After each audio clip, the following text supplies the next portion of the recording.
Okay, this is Jody Roundhouse. This is something I've been wanting to do a video on for a while. A new NATO framework in Europe. Basically a new NATO, a Neo-NATO.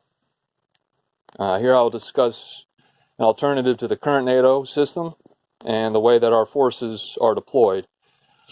The black dots represent military formations, like large centers of gravity. Right now, the large centers of gravity are back here. I want to move them up here in Poland and establish a much greater front line with, let's face it, the new Soviet Union. The green represents the new NATO. I'm smoking inside too, which is a no-no, but it's too cold out. The new NATO, which essentially is the NATO we have now, except not Turkey. I'll get into that in a second. Not Turkey. The deep black line is where I think we need to have greater force deployment. We recently agreed to have a permanent rotational basis of United States Marines inside of Poland. We agreed this with the UK, Germany. They're going to be up in the Baltic states. It'll be like 5,000 German troops in Estonia, 5,000 in Latvia from England. I think the French are going to send some to Lithuania, and we sent ours to Poland. We have a missile defense base, land-based system in Poland and in Romania, and also an Aegis naval anti-missile shield. That's a system that is interconnected with the land-based system. The Aegis system in and of itself is an integrated platform to shoot down incoming missiles. So if missiles are being fired, the Aegis, if we have a fleet here, the Aegis missile system would be able to detect using advanced sensors, radars, try to jam the missile to bring it down, or ultimately fire its own projectile to kill the missile. Now Bush 2, 2001 on, Bush W, whatever, he wanted to do a land-based system. Obama canceled it. His would have been in Czechoslovakia and Poland. Obama, being a pussy, excuse me, I got ash in that freaking cup. Obama, being a pussy, canceled it, and he transferred it as strictly sea-based. So, but now, under Trump, and Obama had this in the works at the end of his presidency, so I will give him credit to that, because this kind of stuff does not spring up overnight. Now we have a land-based system in Poland, we have a land-based system in Romania, as well as the Aegis sea-based system in the Mediterranean. Because the main thing in any kind of war with Russia, which I find highly unlikely, my cigarette went out. Any war, Russia's not going to want to fight us. If anything, they'll do a hybrid thing. Well, they're sending a couple hundred troops in a Baltic state like Lithuania, and they'll set up camp in the frontier like 20 miles inland and not fire a shot and just wait for Lithuania to declare Article 5. Americans are not going to want to fight for a country that they've never even heard of or know of, most of them.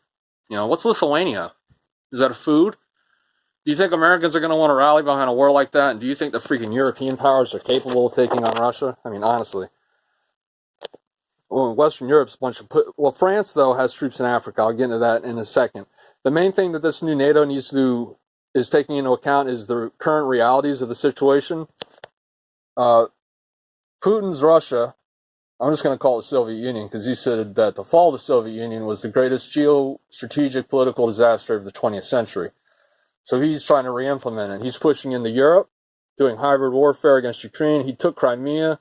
The little green men with no Russian patches come rolling in on tanks. They take Crimea. I would have done the same thing. Obama was president. The Russians got hit with a lot of sanctions, but they were going to get hit with those anyhow. If I was Putin, I would have used the opportunity to take the whole of freaking Ukraine, and I would have done like a little mini breakout. Because at that point, that was before people were getting serious about NATO under Trump.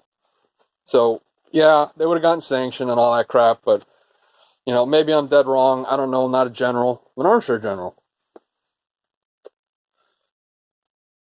And I have my globe to keep track, to make sure I'm an armchair general. So we're going to see Belarus, Ukraine, basically the Black Sea. We are kicking, first Neo-NATO order of business is we're going to kick the freaking Turks out, because they're in bed with Putin's Russia, and they're in bed with Iran with regard to Syria. And they want to kill the Kurds, and the Kurds are my best friends, geopolitically. and the Israelis. All right? And Turkey just bought the most advanced anti-air system that money can buy next to those produced by the United States. Turkey just bought the S-400 anti-air system from Russia. Why is NATO buying shit from Russia? NATO is supposed to protect against Russia. Okay? So, a tripwire force that we currently have, 5,000 troops, 5,000 troops, 5,000 troops. It's called a tripwire because if Russia were to invade Poland and kill any American troops, that will rally the American homeland to go and fight.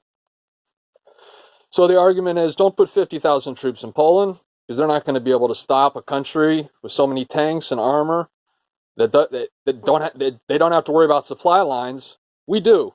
Our supply lines would be similar to World War II if a major war were to break out. They'd be coming across the Atlantic, through England, through France, Antwerp, all that crap. Rear base of operations would be in Germany, France, resupply depots. Whereas as it stands now, this is our main frontline forces in Germany. I believe it's close to 50,000.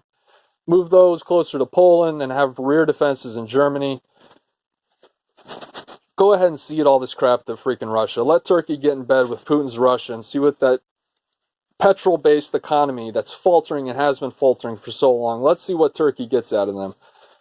We're going to light them up with sanctions soon anyway because they want to kill my boys, the Kurds, in Syria. Or I want to put, this black dot here represents the American military presence. 2,000 to 5,000 troops. They say 2, but now they're starting to kind of walk that back as journalists are starting to figure stuff out. I got to ash out again. I'm sorry. I hope I'm not making you guys motion sick. Okay. So Iran, as we've already established, is our enemy. They're in bed with Russia. Iraq is the wild card. We have thousands. Number one, the Kurds are in northern Iraq. Erbil. We have 6,000 troops right here in western Iraq. We still have special operations forces, American, British, and I think some from Finland. It's kind of bizarre. At Al-Tanf, Al-Tanf, Al-Tanf, one of the 5 border crossings leading from Iraq into Syria. We have troops right here. 6,000 inside of Iraq, publicly declared, and then the 2,000 publicly declared in Syria are spread out. They're mostly in the northeast, making airstrips and bases because we plan to stay there for a little bit longer than what we're being led to believe. And I'm getting off track. Israel's in the new NATO. Oh, Jordan's in the new NATO because if you go across the Mediterranean, technically they're in the Atlantic Ocean. North Atlantic Treaty Organization. I'm getting way off topic. The new European NATO will need to focus on being able to absorb a highly technologically advanced missile blitz coming out of Russia. And again, I don't think this is just a counterfactual that I wanted to run through. And also I get to use my maps. And I like the colors on the maps. They use a lot of blue, which I like that. That's my favorite color. So I wanted a chance to use my maps. So this is just a counterfactual. Any kind of war's changed. Now it's all about precision-guided missiles. The INF Treaty, which Russia walked away from a decade ago, and they've been deploying these types of missiles all along. We have not been. Trump recently officially brought us out of the INF Treaty. But the INF Treaty banned cruise land-to-land missiles, which Russia has already deployed here. Just to let you know, these cruise missiles go at a top speed of 5,000 meters per second. Yeah, 5,000 meters per second.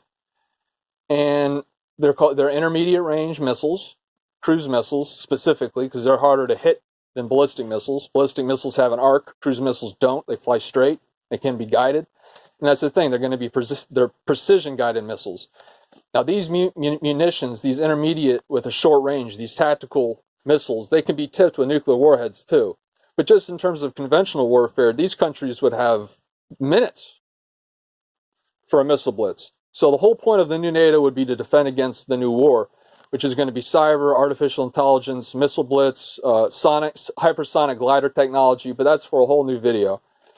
But the Russians may have a shitty economy, but the money that they do have, they're investing in their military, and they have been since they were humiliated in 2008 when they invaded Jordan and didn't do too hot. Putin didn't like that. So they've been modernizing ever since, and they've been doing a good job, as can be seen in Syria. We need the new NATO to be able to absorb a missile blitz coming out of Russia, and down the road coming out of Iran, or anyone else in the region for that matter. Let's see. Russia has these types of missiles actively deployed. We already have them, I'm sure, even though we say we don't.